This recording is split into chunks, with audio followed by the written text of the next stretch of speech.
So, how old was your son when he had this first conversation with you? I guess just for context of age, just because I feel like I've seen it more recently in some of the groups I'm in where, a parent expresses a question about their child coming out to them and the conversation being, oh, they might be confused. And because I feel like I'm not well informed on the topic, I always lean on the side of they know what they're saying.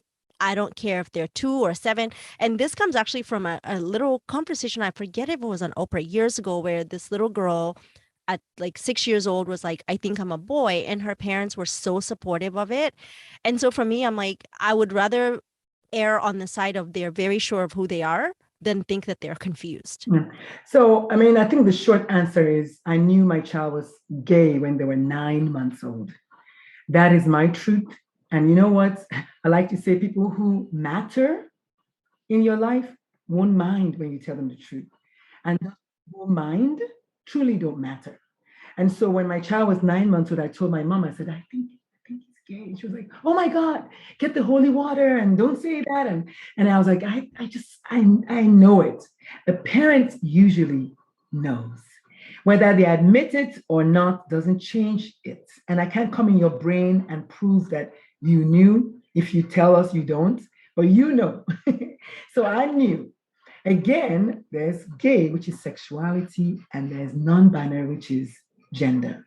So I found out last summer that my child's pronouns are they, them, and theirs.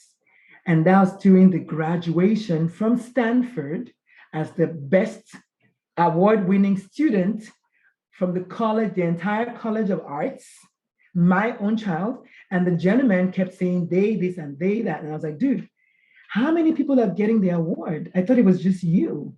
Who are all these other people? And then my middle son said, Mom, I think it's because they're non-binary and their pronoun is they, them. I'm like, what is that? I didn't know. And I was like, what does it mean? And thank goodness that I raised a child who challenged me and said, Mom, I want you to find out. I need you to find out for yourself. And the good thing about that is finding out for myself meant I educated myself that much more. Now, there's nothing wrong with people telling you stuff. And I'm not in that, let me do my own research BS, because that's in today's world, that's just, they don't know what they're watching one person's YouTube video and then that's their research. I'm talking about literally reading more than a dozen books about gender and gender binariness and gender non-binary. One of my favorite books, I don't know where it is by Alok Menon, called Beyond the Gender Binary, which I think everyone should read. It's so easy, simple, and straightforward, explaining exactly what it means. And then when I pushed back a little bit, because I was like, wait, you're already Black and gay in America, please, what is this? I'm really afraid, for you, because I know that people want to kill trans people. That's what they want to do. And they feel like they're going to heaven by killing somebody else. And I was like, please, what does it mean? And then when I pushed back, finally we had a head-to-head, and my child was like, Mom, it's not about you. It's not about you. This is about me.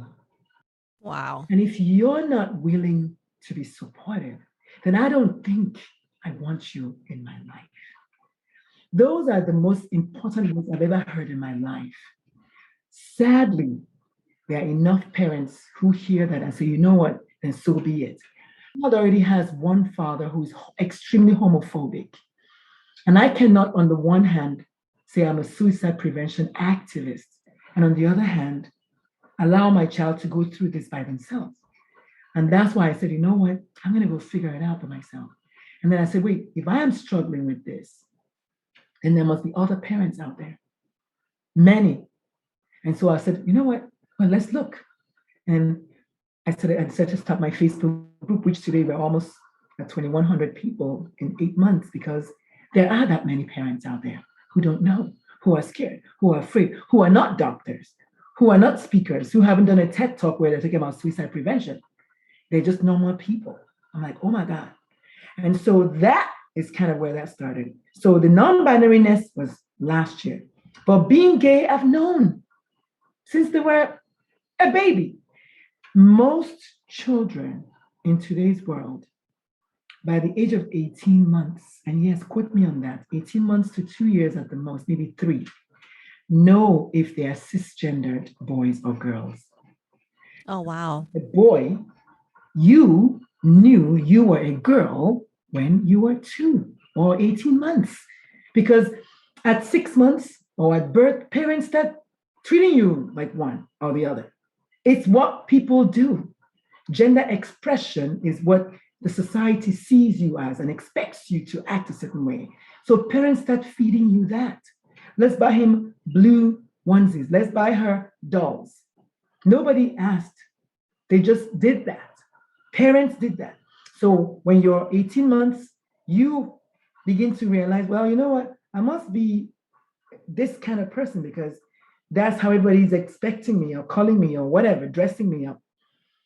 In their minds, they begin to embody that gender by 18 months.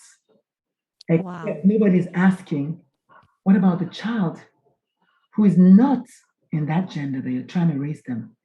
They also know at 18 months. They might not act because, wait, everybody expects them to be this way. Or they might. And then parents are, wait, maybe they're confused. Well, am I confused if I say I'm a girl?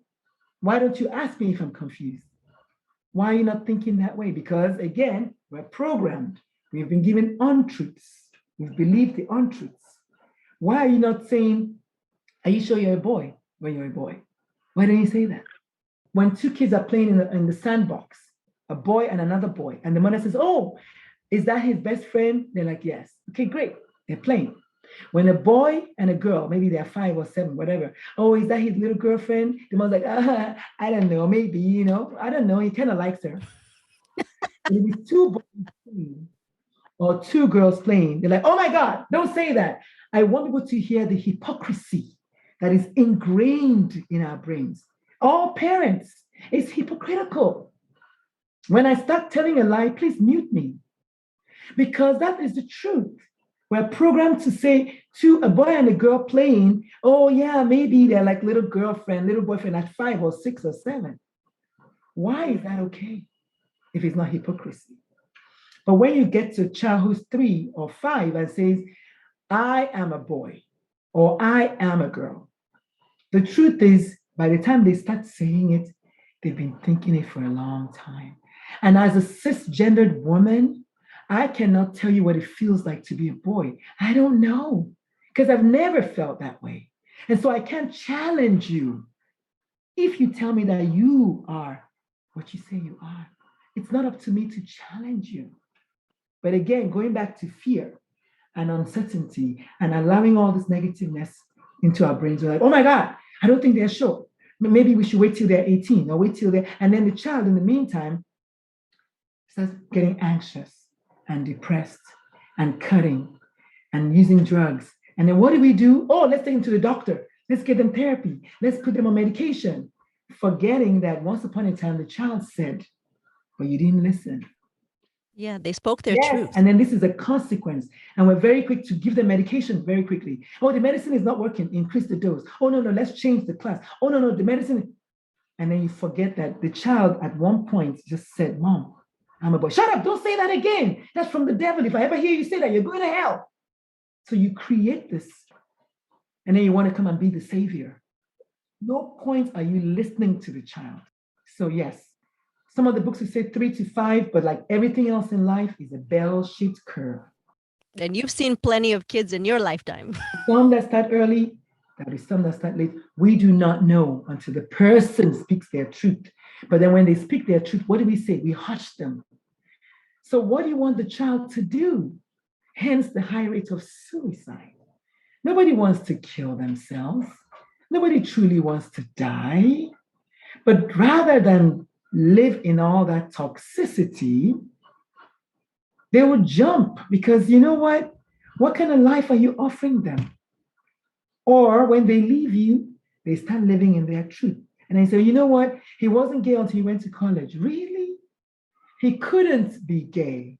He couldn't be himself until he went to college because you wouldn't let him. And he couldn't be himself. You know what I mean? So that's what I'm saying. And now maybe he doesn't Yeah. want to come home. Oh, well, he was fine until he met such and such. Or maybe by meeting such and such, he saw himself and he saw someone who accepted him, or he saw someone living his truth and he said, hey, you know what? I want to be your friend because by you living your truth, you're giving me permission to live my truth. What about that option versus my child's friends turn them gay? Let me tell you something. With all the extreme homophobia out there, there's no child today that's going to choose that. It's not a choice, baby girl. Amen. Choice, my darling. It's not a choice, no matter how much you think it's a choice. What is a choice is that the child chose to tell you. Yeah. When we talk even about race relations, knowing how difficult it is to be a Black woman or a Black young man, nobody would knowingly say, I want to be a Black young man today, Yeah. if that was not who their identity was. And I'm so glad you brought that I up. would not want to be a Black woman today because you're damned if you do it and you're more damned if you don't. And please put E next to this episode because I was Yeah. in a minute. At 50 years old, if that's what it calls for, I'm going to say it. Although Yeah. I may not use FUCK because I think that's laziness. I have other words, but I will use choice words because the truth is that's what parents need sometimes to wake up from their slumber. LGBTQ-ness is something that is nationwide, is worldwide. It's not for Christians or Muslims or Blacks or whites. It's not Western. It's not Western. I'm Shira Bergbauer, and you're listening to an excerpt from the Stethoscopes to Swaddles podcast. You can listen to the whole episode wherever you get your podcasts, and look out for new episodes out every Monday. You're doing a great job, Mama. I'll see you next week. Bye now.